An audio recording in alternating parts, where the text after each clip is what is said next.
Hello and welcome to episode 32, possibly, of Inside the Video Store. Thank you again for watching. Welcome to my humble abode. And yeah, interesting show. Not the most action-packed, but there's some interesting stuff that we have. So we shall take a look. It's been a busy week at Snips. Busy week, as always, is a busy week. Why has this week been busy? Well, it's just a perfect storm of things happening. Lots of new customers, as always. We've had a great little video session, Zoom session with Scarecrow Video last night, the world's biggest video store, because they're doing something for International Video Store Day, which is this weekend. So you can catch me on their live stream, which I think is on Saturday. So yeah, if you're around, then celebrate International Video Store Day and catch the Scarecrow Video live stream. Also, it's the Merseyside Independent Business Awards this week. Yes, tomorrow. Tomorrow is the MEBAs, as they are affectionately known. Snips has been nominated as Best Retailer. And yeah, I've had to find, I don't have a pair of shoes, I don't have a suit, I don't have a tie, I don't have a shirt. So yeah, it's been a bit of a panic station, but we're set. I'm going to head over to Liverpool to the Titanic Hotel, and hopefully on the night we do not sink. But we shall see, we shall see. If I lose, then I'll just have to practice my, Oscar nominee face, that face that they make when they don't win the Oscar for Best Supporting Actor. So I'll have to work on that overnight and see how we do. But yeah, so by the time this goes out, I will know. So maybe if this episode has been preceded by a gleaming glass award, then you know the outcome. If there's nothing preceding that, then unfortunately it's a bit of a stinker. But still, it's nice to be nominated, as people tell me to say. And it is, yeah. So that should be fun. Yeah, so let's crack on. What do we got this week? It's a good week for new rentals this week, to be honest. It's a good week, a solid week. Leading the line is undoubtedly Twisters. What was the first film ever on DVD? Yes, it was Twister, the original Jan de Bont film. Here we are, 27 years later, and we have a semi-sequel. This is directed by Lee Isaac Chung, and stars a cast of relatively well-known people like Daisy Edgar Jones. But I love films like this. I love disaster movies where the world just goes to shit. So this does appeal to me, which is a rarity in the blockbuster field of movies. So yeah, I'm looking forward to this, and I think it will be a definite crowd pleaser that will get people in. I think this will appeal to a whole range of people, from my mainstream customers to my niche customers who like a good action-packed blockbuster that doesn't let up from the get-go. So that's a strong release, and I fully anticipate those 3 copies to be permanently out for the next month or so. Next up is the new film by Neil Marshall, director, of course, of The Descent and Doomsday. I don't think anyone ever watched that. Yeah, this one's meant to be an absolute stinker, isn't it? Meant to be an absolute stinker. I don't know what it's like. It's a female-driven, action-packed crime thriller. Yeah, I've heard it's sort of a bad take on a Guy Ritchie movie. But who knows? Who knows? It came out just on Blu-ray this week, courtesy of Kaleidoscope Home Entertainment, and we shall see what it's like. See if anyone is game enough to rent it, and if so, I will glean their opinions from them. This is a great cast. I don't know what the film's like. It is The Cleanup Crew, which stars a shockingly impressive cast of Jonathan Rhys-Meyers, Melissa Leo, and Antonio Banderas. Sounds great. About a crime scene cleanup crew who discover a briefcase full of money, and then in comes crime bosses, mobsters, hitmen, and corrupt government agents. It sounds like a decent caper to me. That's some kind of perfect rental fodder for your undiscerning customer. So we shall see about that. This is exciting. This is the new film by Nuri Bilge Ceylan. Turkish a Turkish film. I don't know if you're familiar with the filmmaker. He really big fan of one of his recent films, which was Once Upon a Time in Anatolia, which I did like a great deal. I thought that was an excellent film. It's a kind of murder mystery, really, isn't it? Very good, very intriguing, very long. What does this work out at? I think it's spread over 2 discs, I'm sure of it. But nevertheless, this new film is of a similar length. And this is About Dry Grasses. It's released this week by Picture House Entertainment. It runs for a stonking 3 hours and 20 minutes. So good luck with that. But again, it's meant to be an absolutely outstanding film. So I might try and catch that one myself. Because he is quite a poet with his camera. Really impressive stuff. Scott Adkins. I have a Scott Adkins section that I don't think I've shown you. But it's good. It rents out quite well, to be honest. And this is Scott Adkins' new film out this week, courtesy of Signature. Only on DVD, I might add. No Blu-ray of this, which is quite surprising, considering the people who will most likely buy it. But yeah, this is the new Scott Adkins film. And it sounds really interesting. I think he finds himself in some kind of glass covered building with a sniper watching him, trying to kill him. So it sounds really cool, to be honest, and it's got some decent reviews, so that should be pretty good, I reckon. And then finally we have a cheap and cheesy horror, probably. I don't know much about it. It's released by Altitude in the UK, who normally are quite a discerning crowd of distributors, to be honest, so maybe it might be alright. And it's about Alex, who is stuck at the amusement arcade.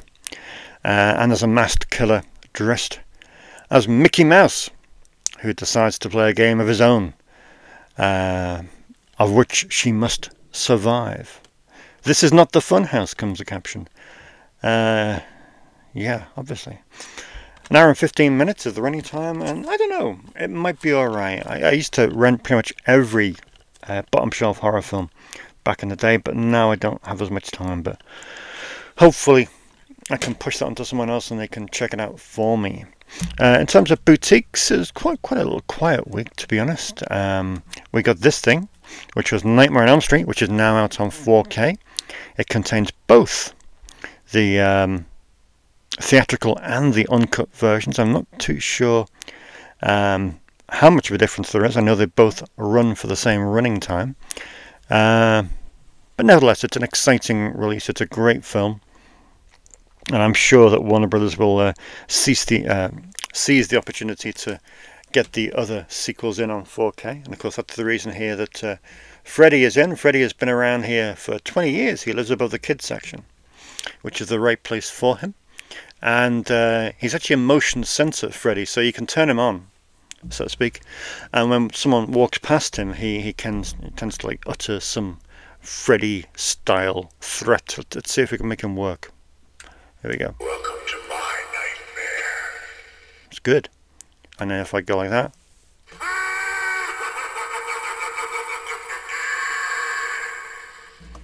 Perfect. And what a brilliant thing to terrify the kids. Superb. That'll teach them. So yeah, that's the new that is the original Nightmare on Elm Street, which is now out in 4K. This came out in 4K as well, but I just got it on Blu-ray. Normally the difference between a Criterion Blu-ray solo and a Blu-ray 4K dual format is about 6 or 7 quid. For some reason the difference in price on this one was 12 quid. I couldn't justify it. So it's just a plain old Blu-ray for this great Val Lewton double bill of I Walked with a Zombie, directed by Jacques Tourneur, and The Seventh Victim, directed by Mark Robson, packed with commentaries, but most importantly, it also contains Shadows in the Dark, The Val Lewton Legacy, which is a documentary featuring Kim Newman, Val Newton's son as well, filmmakers William Friedkin, Guillermo del Toro, Giorgio Romero, John Landis, Robert Wise. Great documentary. So it's worth renting it just to see that, to be honest. A great double bill of 70-minute features. Perfect for October.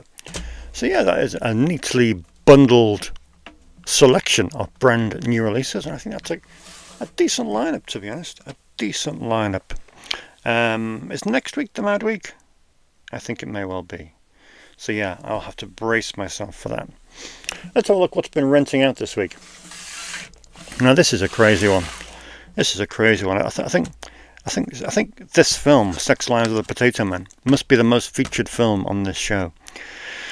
Crazy. I mean, some of you who have been watching for the last 31 episodes may know that I set up a section in the store dedicated to British box office flops that fell on either side of the millennium. That is the title of the section. And of course it was spearheaded by Sex Lives of the Potato Man. In Britain, this is a notorious film. And it seems that people want to watch it.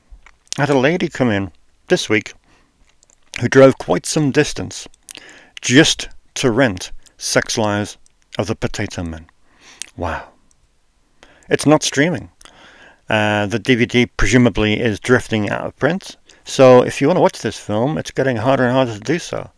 I mentioned it to Scarecrow Video last night, who were blissfully unaware of it even existing. So I may well send them a copy of this, because every video store needs a copy of Sex Lives of the Potato Man. Yeah, so that's gone out.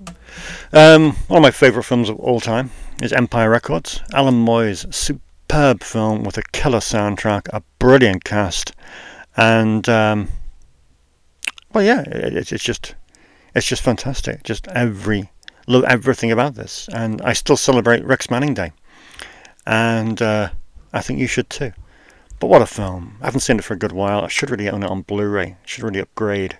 Is there a Blu-ray of Empire Records knocking about? We shall see. But yeah, pleased to see that going out. I don't think the customer who rented it has seen it before, so hopefully they will return it this week. Absolutely raving and excitedly talking about it, because it is just a fantastic film. So euphoric.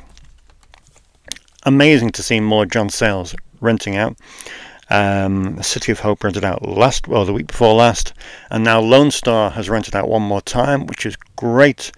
So excited when people rent some John Sayles. Like I say, such an underrated filmmaker. This is the pinnacle of his career, and if you ever want to start a little John Sayles season, John Hayes would be something very different indeed. If you want to start a John Sayles season, then Lone Star is the ideal starting point, and it is just a mega film that I love dearly. It's so cool to have it here on a Blu-ray via the Criterion Collection. I think Nathan rented this, didn't he? It's a Sion Sono film. Difficult one to sell to people. One, because it's 4 hours in duration. But Love Exposure is an absolute masterpiece of Asian cinema. Certainly when people are looking through the Asian cinema section, be it Japan, Hong Kong, Thailand, China, anywhere around those areas behind me, and they say, I think Nathan said, give me something Asian, Dave, that's a little bit unusual. And I thought, well, you've got to take Love Exposure. It is an absolute masterpiece, and you won't regret it. And it's one of those 4-hour films that you can pretty much watch in one sitting, because it just is compelling and hooks you in from the get-go. Mark was in yesterday, and he rented a Ghostweights. I really do like the part of the Arrow section that highlights their contemporary films. Arrow have kind of always put out, well, certainly for the last 5 or 6 years, a couple of contemporary films a year that they've acquired. And they've always been really interesting pieces of work.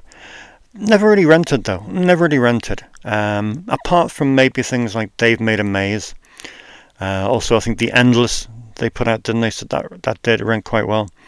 So yeah, a few bits have rented okay. But generally speaking, it's not something that people look at. But thankfully, Mark had a good browse this week, and he rented a Ghostweights, which is a very decent film, sort of horror and a little bit of comedy in it, directed by Adam Stovall. But I'm just pleased to see these films going out. It's really cool. One of my youngsters was in. He rented a Wishmaster this week, and I promised him that if he liked, I would even let him have the second, third, and fourth films for the price of one. Maybe they're only worth the price of one, but I think Wishmaster's a great film. Maybe a little bit underrated. But it's such good fun. I mean, look at that cast. Andrew Divoff, Kane Hodder, Tony Todd, Robert Englund. Just brilliant. And, of course, directed by FX maestro Robert Kurtzman and written by the Scouser, Peter Atkins. And finally, this is a pleasant surprise. Kevin Smith, his films aren't really the biggest renter, to be honest, which is a shame, because I'm a bona fide Kevin Smith addict. I love his work. Clerks is one of the reasons I'm such an arsehole in the shop, because I learn everything, all my customer service techniques from Randall Graves. No, but Clerks is the reason I really got into films in the first place. I watched Clerks and I thought I really like watching films. So pretty much everything he's done since has been quite interesting. Some of them are among my favourite films of all time. This is one of them, Chasing Amy. I had a young lady in who was keen to rent a comedy, and comedy is one of the things I stumble with when recommending films, because everyone has a sense of humour. Some people don't have any, like myself. So it's difficult to recommend comedies to people. It really is. So I just didn't know. And then she happened to mention that one of her favourite comedies was Dogma. And I thought, hey, well, there's an opportunity to rent a Kevin Smith film. And have you seen Chasing Amy? She said, no, but I am a big Ben Affleck fan. Something you don't hear every day. So I said, right, well, let's get Chasing Amy into the palm of your hands, and I think you'll absolutely love it. So she hasn't been back with it yet, but still, can't wait. I hope she loves it. There we go.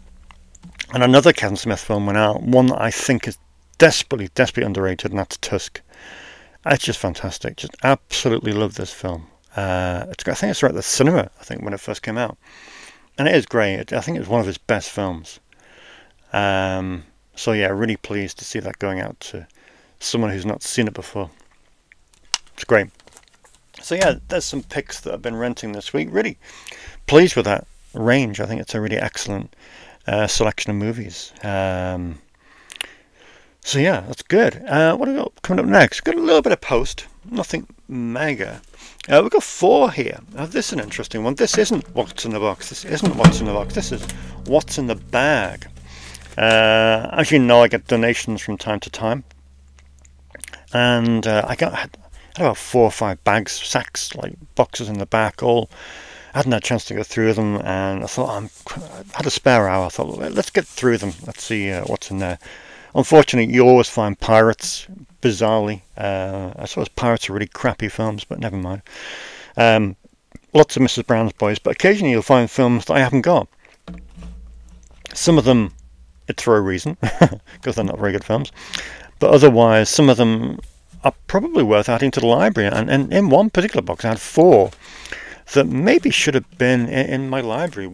First, we had Bird on a Wire, Mel Gibson and Goldie Hawn, the John Badham film. That should really have a place in a video store, shouldn't it? Yeah. So I thought, yeah, I'll hang on to that. The original Parontrap with Maureen O'Hara and Hayley Mills. So yeah, I thought, well, I've got the remake. But wouldn't it be great to have the original in my Disney section? So yeah, that was one. One of the most baffling absences in the whole lot is Blue Steel. I mean, how can I not have a copy of Blue Steel? The Catherine Bigelow film. Don't understand that. Jamie Lee Curtis, Ron Silver, Clancy Brown, Louise Fletcher. What a cast. Produced by Oliver Stone. Just baffling that I didn't have that. So many films I overlook here because, I don't know, unless you get asked for something, you presume you've got it. And I went to the B's. And I thought, well, this is going to be there. And it wasn't. Scanned it on the system, wasn't there. I thought, wow, insane. But now it is, Blue Steel. And this one, probably not the most epic of movies, but it's an interesting piece of work, I think. Michael Caton Jones, who directed Memphis Bell. Again, you've kind of got a brilliant cast. You know, you got Matthew Modine, Eric Stoltz, Tate Donovan, D.B. Sweeney, Billy Zane, Sean Astin, Harry Connick, Courtney Gaines, John Lithgow. And you think, well, yeah, okay, maybe not one of the greatest films of all time. You don't hear many conversations around the water cooler about Memphis Bell, but I think it's an interesting film to keep hold of. And I think it's a good one to add to the library. Because as I said in the past, it's all about preservation now. It's all about having films available, which might fall out of print. So I thought, yeah, those 4, I will add them and squeeze them in somewhere. What else we got? Late arrival from last week. We finally managed to get a copy of Exorcist 2, The Heretic. I promised someone that I would watch it. I did watch it. I can't say I'm glad I watched it. It's certainly an interesting piece of work. I've forgotten most of it since I watched it, and I'm quite glad I have. But yeah, odd film, but still good to have it in this deluxe Arrow Blu-ray, which bafflingly has got 5 audio commentaries on it. Wow, I mean, that's pretty insane. We have some Tom Thurman, new arrival from Warner Archive. He's only 5.5 inches, but he's terrific. So says Tom. Yeah, good old Russ Tamblyn, directed by George Powell. A nice addition to my Warner Archive section. This one is a real rarity. The second-hand copies are going for £20 of this on DVD. It did make a Blu-ray appearance in the States, not over here. It's The Manitou with Tony Curtis. One of my customers mentioned it, and they said, "I bet you haven't got that." And I said, "Yes, you're absolutely right, I haven't got that, but let me see if I can get it." And I did. I'm quite pleased about that. A good addition to the horror section ahead of Halloween. And finally, our friends at Odeon were having a sale, and I managed to get a copy of this Mary Millington box set for a good price at last. It's frequently been going in the realm of £45–50. I didn't think it was worth that much money, but then again, it's got 6 movies on here. It'll go nicely with my other saucy British sex films, like the Pete Walker sex films and the 88 films, saucy sex films, whatever they are. So I thought this would fit quite nicely with those. So yeah, the Mary Millington collection. Finally, I got it in. I got someone coming in to rent that later on in the week, which should be cool. That is that. So yeah, a nice selection of film arrivals. A couple of packages today. What have we got coming in? We have got an order from Vinegar Syndrome, which hasn't been posted yet, should be on its way. And also the Terrorvision sale order finally got posted, so that'll be on its way as well. And I've got a few bits coming in from Amazon US, which I'm really excited about. So yeah, what have we got here? Oh yeah, we have Little Man Tate. One of my customers asked for that. Who was it? I think it was Jay. And again, it's one of those films directed by Jodie Foster herself that it's mainstream. It's mainstream. But it's films like this that sometimes prove themselves to be unlikely cash cows. They just keep on renting. Just stuff like that can rent, 6 or 7 times a year just without thinking about it. So they're handy films to have in. And then finally we have Reckless. Anyone seen that? I've not seen it. It's directed by James Foley. Aidan Quinn, Daryl Hannah. It sounds really, really interesting.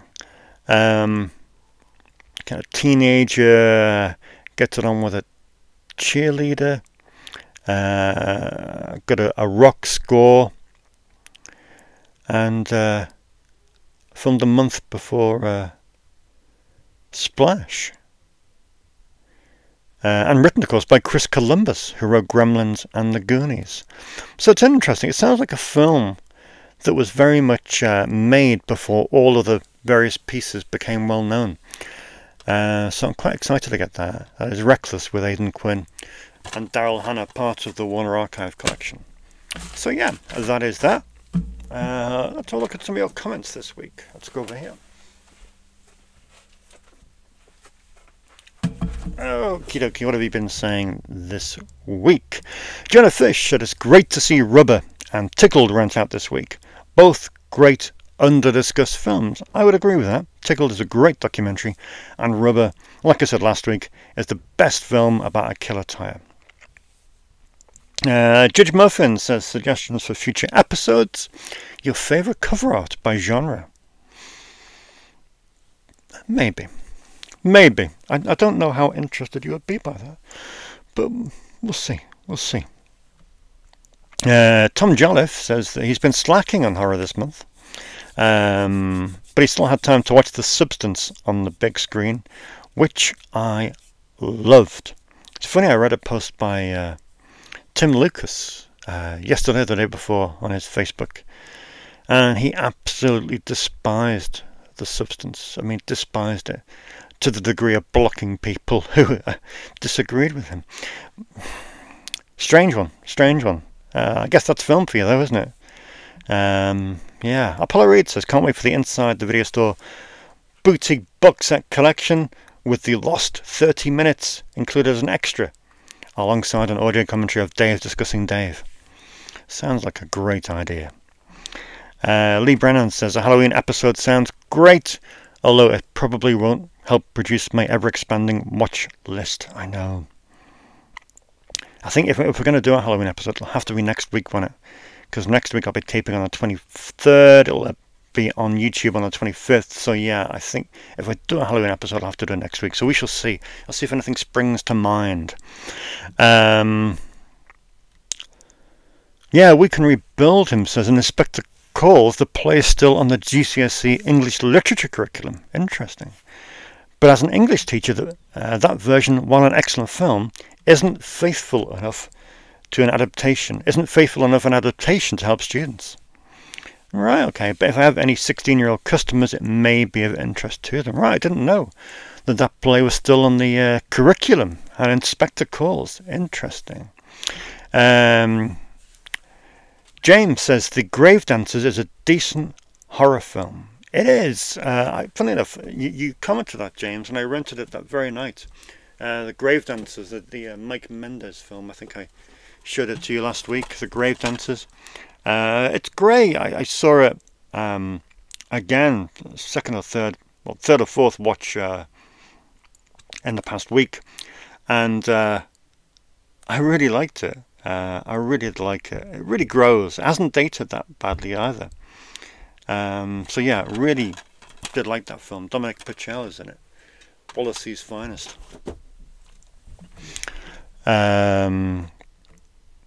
Judge Muffin says, is there anything more punk than a punk DVD case smashing itself and not the patriarchy? Pause for thought on that. Film Wolf it was. Freakin' told you not to, but I think that John Borman will thank you for viewing Exorcist 2. I think it will be better than its perception. It's not. It really isn't. I'm going to look to find something to like about it. If you find something to like about it, then let me know. Maybe as who said it?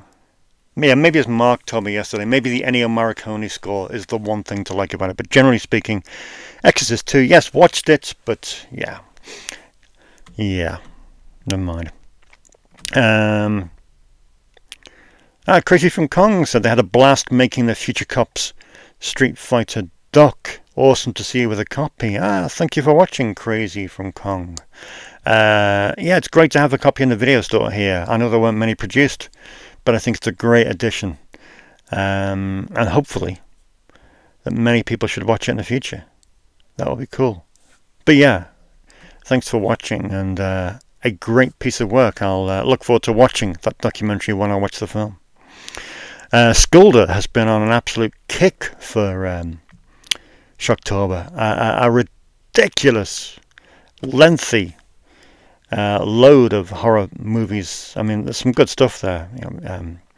Barbarian, Prisoners of the Ghostland, Lisa Frankenstein, Dr. Giggles. I mean, Dr. Giggles, what a film. Jeepers Creepers Reborn. Yeah, let's gloss over that one. Jeepers Creepers. Got some stories about that. My lord, have I got some stories about that. But moving on very swiftly, I think. That's all I wanted to check. I'm going to check. I've just driven to Manchester, and I was lucky enough. I don't know if you've heard this. It's gone back 3 years when Quentin Tarantino and Roger Avery guested on Brian Sauer's podcast, the Pure Cinema podcast, to do their film discoveries of 2021. And Quentin Tarantino was going mad, as he does invariably about most films, which is great. A lot of people don't like it. I absolutely love it. And he was saying about a film called Vengeance. And this was 3 years ago. I was saying about a film called Vengeance. And he's going on about it. It sounds amazing. Jason Miller's in it. And I'm thinking, you know what? That sounds really familiar. And yeah, it has just come in. It has just come in. So when this podcast aired, it wasn't a thing, just a real rarity drifting around the periphery of the film, physical media business. But now, thanks to Severin, A Dog Called Vengeance is here. I mean, if you can, go and check out Pure Cinema Podcast from December 2021 and listen to Quentin Tarantino talking about Vengeance with Jason Miller. It sounds like the most amazing film. I'm going to rent this week because I can't wait. He just absolutely sold it to me. So as luck would have it, 3 years later, Severin put this out on Blu-ray. I have it here, and I'm thrilled because I was driving down the motorway in the pissing down rain, and Quentin Tarantino was shouting at me through my speakers about Vengeance, or A Dog Called Vengeance, and it just sounds like the most amazing film. So I can't wait to rent this week, and if you're a customer, then, you know, arm wrestle me to beat me to that, because you know, it sounds absolutely wild. Oh, let's just do some Sleeping Giants. A little bit unprepared this week because I've had a few things on. So they're on tape, everybody. They're on tape. Although, as it happens, I do have one of these on DVD for you to rent. These three aren't renting. These three aren't streaming, rather, in the UK. And they're all excellent films that deserve a look. First up, we have Invasion of Privacy. I really, really like this film. I know Matty Budrevich, my partner, loves it dearly. It's directed by one of his idols, Anthony Hickox, who sadly died last year. And it's written by Larry Cohen. I mean, Larry Cohen, Anthony Hickox, how can you go wrong? Jonathan Skaich is in it, as well as Naomi Campbell. And it's just a great, typical Larry Cohen thriller. You know what you're going to expect. You know what you're going to get. And it's just really, really cool. I have it here on an European imported DVD. So if it tickles your fancy, then you can kind of rent it from here. But otherwise, I think you might struggle to find that one. Next up, Angel. I said last week, didn't I, about Angel, the first film renting. The second film was rented out this week. So it just seems right for me to talk about Angel 4. Angel 4, Undercover Angel. This, of course, wasn't in the Vinegar Syndrome collection. They only released 1 to 3 on Blu-ray. But I like Angel 4. It was originally conceived as something entirely differently. And it's got an amazing story behind it. It really does have an amazing story behind it, behind the scenes. And if you're ever on my website, theschlockpit.com, then check out my retrospective on Undercover Angel, or Angel 4, where I speak to the screenwriter, Dodie Levinson, who tells some interesting stories about the film.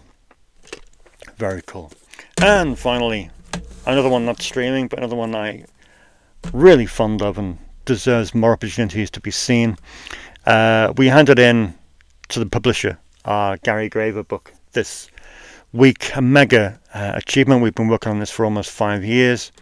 And it's just fantastic. Reading the final draft is just mega. So it's been sent off to the publisher. It should be out very early in the new year, hopefully. I'm hoping for February. And I just can't wait for people to be able to read it and learn about this movie maverick, this absolute genius who directed over 200 movies, who shot 200 movies. And just a great career. A really underrated person in the film industry. And this is one of his most interesting films. This is Roots of Evil. This came out on VHS in '92, I think it did. It stars Alex Cord. Alex Cord as a mustachioed detective, and also stars Gillian Kessner, Gary's wife, as the female lead. But perhaps the best thing in this film is a character actor by the name of Charles Deerkop. Charles Deerkop. I don't know if you've ever encountered this guy. Charles Deerkop, Dierkop.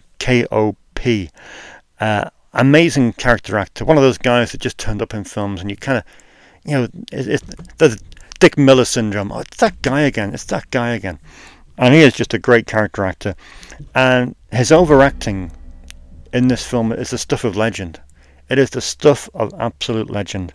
I would watch this film just to see Charles Deerkop's performance as the bad guy, because it is quite something indeed. So yeah, 3 quick Sleeping Giants for you. I think we're done. Yeah, we are done. Keep the comments coming. I appreciate all the comments this week. Been really interesting to read them, especially your Shocktober picks, which is always great. I'm always looking for horror films to watch. I've got 2 commentaries to record this weekend, but once those commentaries are recorded, then I can start dipping into a few bits that people have recommended to me, which I'm really looking forward to. Look forward to having the time to do that. So yeah, that's about it. Thanks again for watching. It's really appreciated. Like I say, use the comment section at your will for thoughts, opinions and suggestions. And if that is all, I will see you in 7 days' time.